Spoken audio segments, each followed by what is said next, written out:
Welcome to The Explainer. Today, we've got an incredibly urgent one for you. We are unpacking exactly why you need to immediately stop using a wildly popular AI tool that's, well, it's quite literally acting as a massive backdoor into your digital life. If you've been messing around with AI agents lately, the ones that manage your files, read your emails, and automate your daily workflow, you really need to pay close attention to this. Just to give you a sense of the sheer scale of this problem, recent security scans have found that over 21,000 people have inadvertently installed and exposed a catastrophic security vulnerability right on the open internet. We're talking about an absolute epidemic of unsecured access here, leaving users' private data entirely up for grabs. No encryption, no locked doors, just out there. To figure out exactly what went wrong, we're relying on a deeply comprehensive report from Adam Conway. Now, Adam is the lead technical editor over at XDA. He holds a Bachelor of Science in Computer Science, and he brings some serious, heavyweight technical expertise to this warning. He's been tracking this whole saga for weeks, and what started as kind of a theoretical security nightmare, it's now a very active, very real threat. Okay, let's map out our teardown of this digital Trojan course. We'll cover 1. The OpenClaw warning. 2. How it actually works. 3. Vibe-coded security flaws. 4. Prompt injections and exploits. 5. Severe risks for everyone. And finally, 6. Safer alternatives and conclusion. All right, let's jump right into Chapter 1, the OpenClaw warning and its chaotic history of rebranding. Look, whenever a software product changes its name multiple times in just a matter of months, you really have to start asking questions. And the whole timeline of this project perfectly illustrates a complete identity crisis. So this tool originally launched as warelay back in November 2025. Literally a month later, it became Clawdbot and then Clawdbot in January 2026, complete with this whole lobster marketing gimmick. But then they got hit with a cease and desist order from Anthropic because, surprise, surprise, it sounded way too much like their AI model Claude. So what do? They change it to Moltbot because, lobsters molt. People hated that name. So within weeks, they finally settled on OpenClaw. Shifting through 5 different names in just a few months to outrun problems and legal notices? Yeah, that is a massive red flag. But here's the crucial point. These rapid, messy transitions weren't just confusing. They were genuinely dangerous. Every single time they changed their name, they left behind abandoned digital real estate. So naturally, attackers swooped in. They took over the old package names, and they completely hijacked the abandoned repositories. Think about it. If a user searches for Clawdbot right now, today, they might easily stumble on an official-looking download that is actually fully controlled by a bad actor pushing malicious packages. Moving right along to Chapter 2, how it actually works, the allure versus the reality.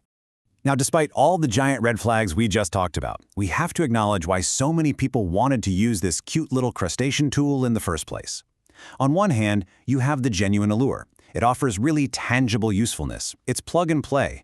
You set it up and suddenly an AI agent can monitor your Telegram chats, grab specific files from your hard drive, or even manage your trading bots. It completely strips away the technical friction that's usually required to automate these tasks. But, on the other hand, we have the reality. By removing that friction, you are completely removing standard, absolutely crucial security barriers. You are taking a non-deterministic large language model, something that can hallucinate or totally misunderstand your commands, and you're giving it full, centralized access to previously segmented apps. It's a frictionless disaster waiting to happen. Which brings us to Chapter 3, vibe-coded security flaws, and some downright terrifying plain text exposure.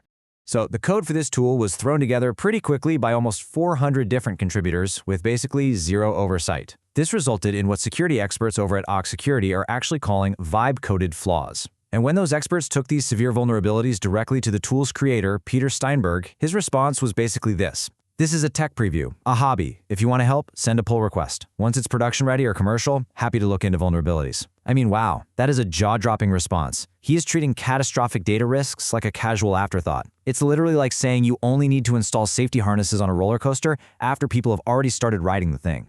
And because of that exact attitude, the fundamental design is just broken.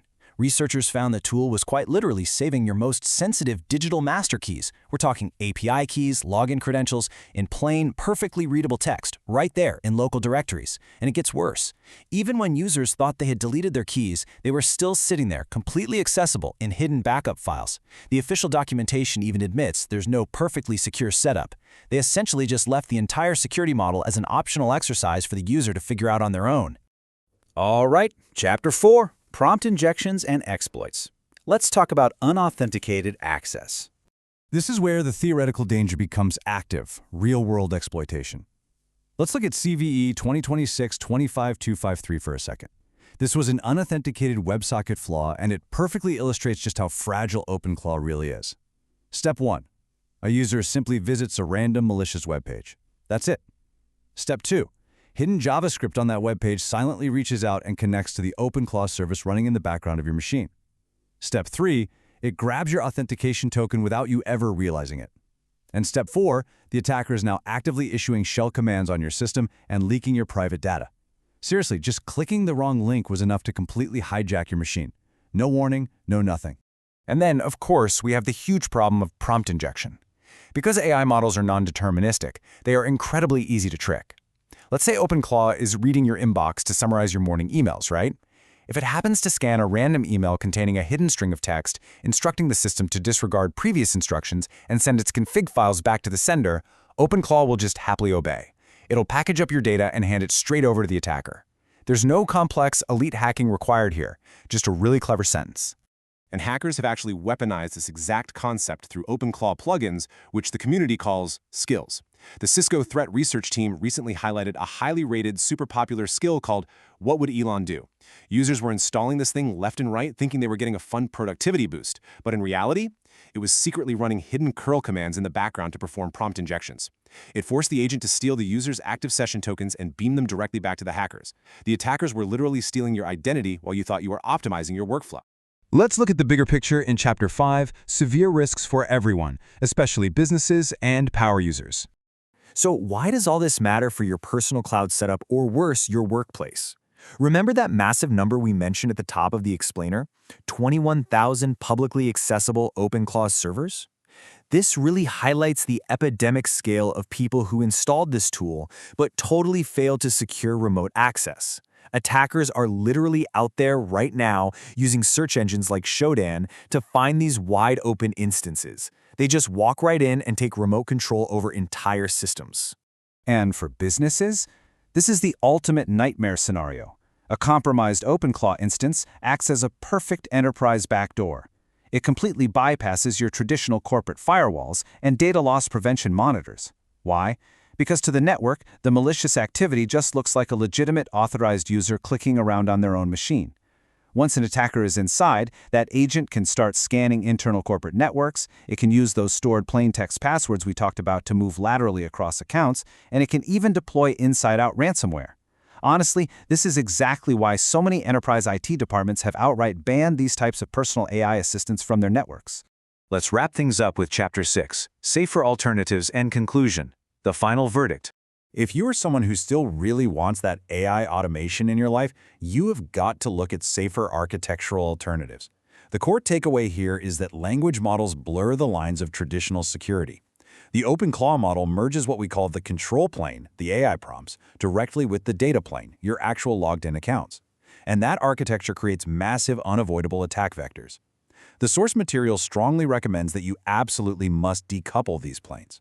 Using alternatives like Home Assistant allows you to strictly separate the control from the data. You explicitly designate exactly what the AI has access to, which significantly lowers your risk profile while still giving you that sweet, sweet automation. So, I want to leave you with this final thought to consider before you ever hand over the keys to your digital life again. Are you truly willing to risk your privacy, your money, and all of your sensitive data just to automate a few daily emails? A single mistake with an unproven AI isn't just a quirky software bug, it is a total, devastating system compromise. The frictionless hype, it is simply not worth the havoc.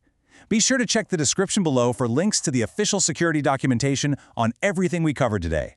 Thanks so much for joining me on this explainer. Keep questioning your tech and stay safe out there.